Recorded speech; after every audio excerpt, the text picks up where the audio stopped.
Hello everyone, today, as you can probably guess, I'm reviewing Indiana Jones and the Dial of Destiny. Now, this is the movie that I've been looking forward to for almost my whole life.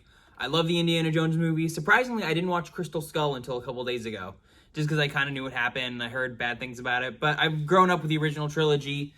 I love building the Lego sets, playing the games, watching the movies. I've always been so excited for a fifth one, and I'm so excited that after seeing it last night, I can finally talk about it and review in the fifth Indiana Jones film. Now, this will be a full spoiler review. I can't really get into it too much without talking spoilers.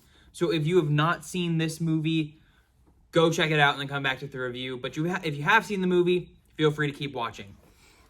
Anyway, let's get into things. So, Indiana Jones and the Dial of Destiny.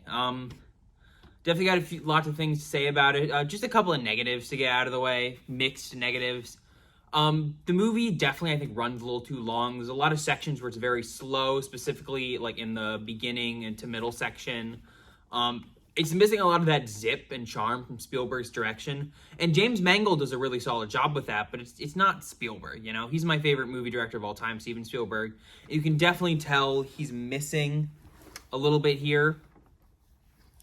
Just a little less of that charm. I mean, it doesn't detract from the movie too much, just in a few little ways.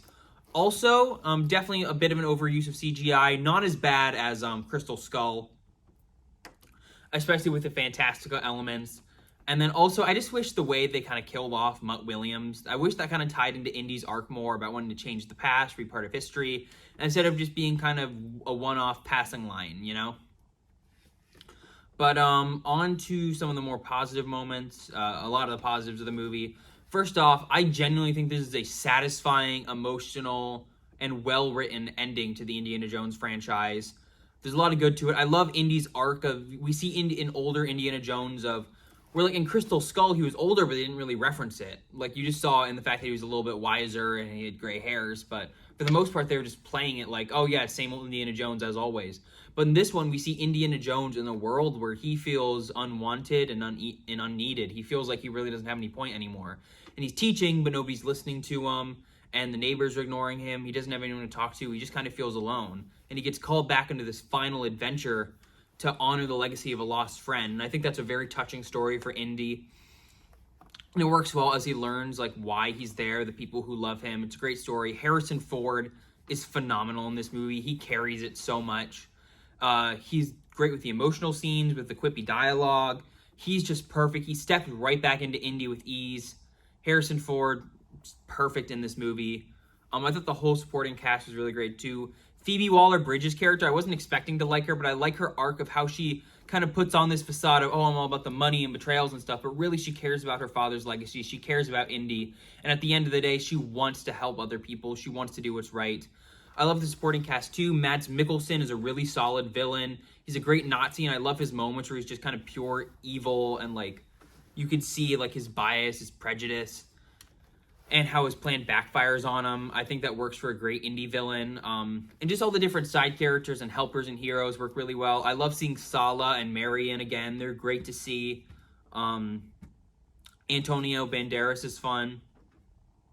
And this movie definitely has a lot of unique set pieces compared to the other ones, with the races through the streets, the horse riding, the underwater sections. It's all very, very fun. I loved the opening 25 minutes. The CGI young Harrison Ford is probably some of the best CGI deepfaking we've seen. And still a little rough around the edges, but for the most part, it works really, really well. The visuals are really solid. John Williams is once again perfect. And the ending of the movie, people said it was a little too crazy, but personally, I enjoyed it. I think it's cool we get to see Indiana Jones, this explorer of history, kind of get to see history live with his own eyes. And it wasn't perfect, but it made for some cool sequences. And I like that it was just very briefly touched upon at the end. It wasn't like this whole big thing. Because if we saw Indiana Jones time traveling for a whole movie, that would be a little rough. But it was like 10, 15 minutes at the end, and it worked for some solid moments. And an emotional scene where he feels purpose is like, well, I can just stay here. This is where they need me.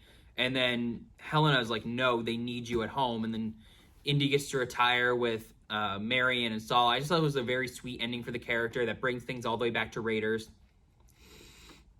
And this is just a fun, exciting, and emotional adventure film. I definitely wish it was a little more fast-paced. It's definitely missing Steven Spielberg. but it's still so much fun. It's got some great action sequences, amazing music, and a triumphant performance by Harrison Ford. So I'd give Indiana Jones and the Dial of Destiny a 9 out of 10. One of my favorites of the year. It's not as good as the original trilogy, but it's better than Crystal Skull, and it's still got a lot of magic. I hope you guys like the review. Coming up soon, Asteroid City and The Boogeyman. See you all this weekend. Bye for now.